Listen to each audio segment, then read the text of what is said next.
माशाल्लाह जी, ये आज की कारोबारी है। ये काफ़ी सारा सामान, राशन और बिस्तरे और कपड़े, उमर भाई, हाजिर शाह साहब, और ये हमारे चौधरी मोहम्मद अकसम साहब, मिस्टर मोहम्मद अकसम, जिनका यूट्यूब चैनल भी है।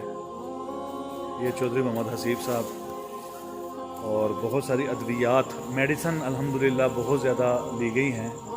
और ये आप हजरात के सामने सारे डिब्बे जितने हैं ये मेडिसन हैं। और ये सामान, खुशक सामान, इसमें चने और भुने हुए बिस्कुट और केक और इस किस्म का सामान जो है वो दूध, चाय पत्ती, मेडिसन, हर चीज़ माशाल्लाह इसमें शामिल है। और अल्हम्दुलिल्लाह ये अल्लाह की तौफीक से है। और ये आज की हमारी सिर्फ एक कैंप की कमाई है अल्हम्दुलिल्लाह।